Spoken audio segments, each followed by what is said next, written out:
up to the big Saudi brother running the show. Like in Europe, they were always afraid of Germany taking over, but then the solution was to have somebody who speaks English with a very French accent running the European Central Bank, right? Going to the Chinese to ask them, look, we need you to revalue. And the Chinese said, yeah, sure, let us wait a little bit, right?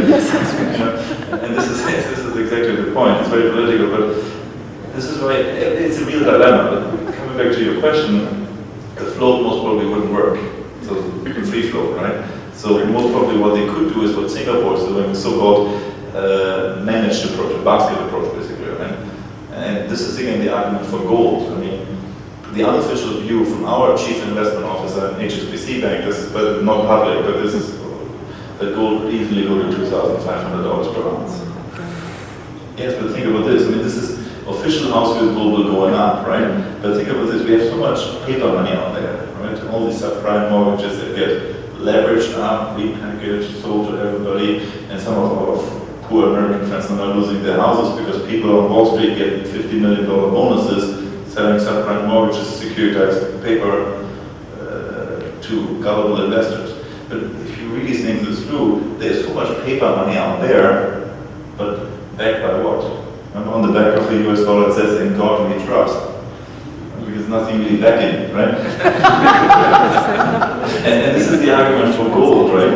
And this is why, for example, the Chinese central bank is also said to be, by the way, this is also a true story from the market. Some central banks actually sold, 2 years ago, sold gold to buy subprime mortgage-backed securities.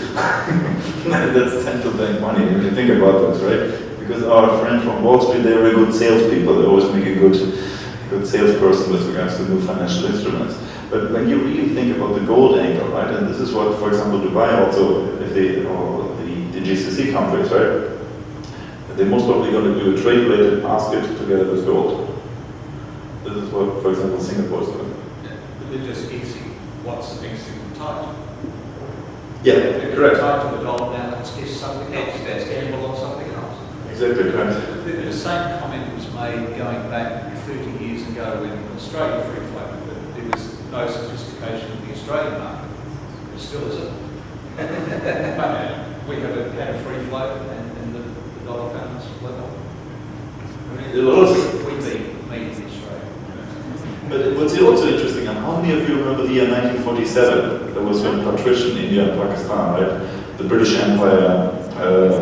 No, I wasn't there yet, but basically what's interesting at that time, British pound sterling was the world's reserve currency, similar to what the dollar is now, right? A couple of years later, you had Nasser in Egypt, you had the Egyptian with the Suez Canal crisis, right? And guess what? The British government had to go to the IMF for a bailout. Please give us some money. But it's more importantly than that, if you went to any bank in the world at that time, most accounts were in sterling, right?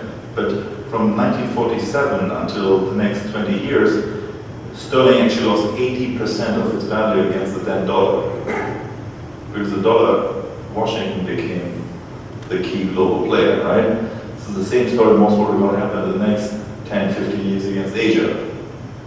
So if I were an Indian construction worker, definitely don't have your money in dirham at 3%, rather have it at 10% in Indian rupee, but the Indian rupee most probably could continue to go up by another 20-30%. And there basically you have like 300 million people now lifted out of poverty, buying Sony TVs and everything else, right? The exports to some extent is not really much the issue. And if the Indians suddenly export to Malaysia or to China, then net it's the same anyways. And this is the same what a lot of people don't understand about dollar weakness. It's dollar weakness across the board, right? If I'm a German exporter selling BMW cars and I sell them to Kenya, dollar weakness doesn't attach me because Kenyan shilling is also going up against the dollar, right? So it's actually the debasement of the dollar globally.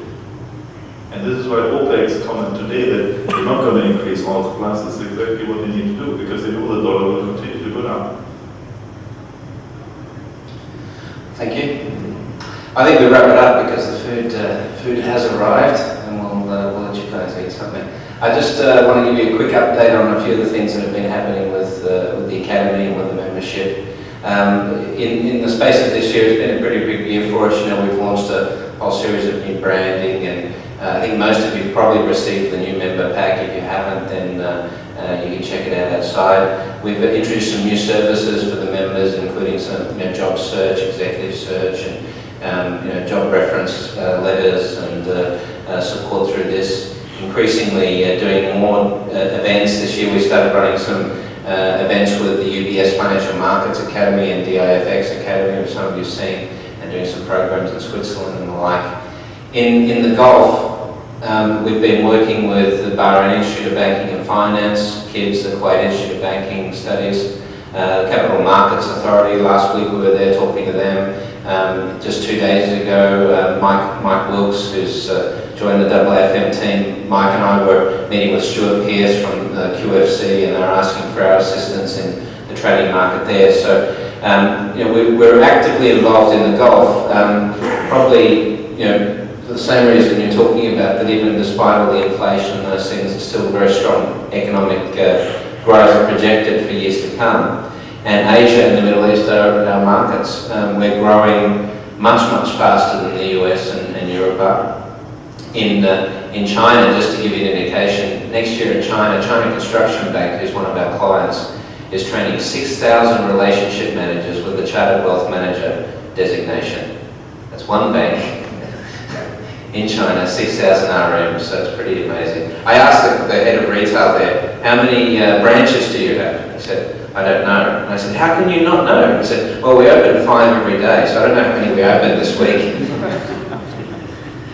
That's China. So we're looking in Asia, we're looking at about growth of about 8,000 new members next year. Here in the Middle East, this year we had about almost 2,000 new members come in this year in the Gulf. We expect that to increase, hopefully double that in 2008. Many of you went through the IR programs, that's how you came into the designation. Well, now of course we have our own training centre in Kuwait, we have our own training centre in Jeddah, and as I said, we're working with Bahrain Institute of Banking and Finance and others in the market, so there's many more training options. So in our first quarter for next year already, we have almost the same amount of programs scheduled which we did in the first 3 quarters of this year. So that gives you an indication of the sort of growth that's coming.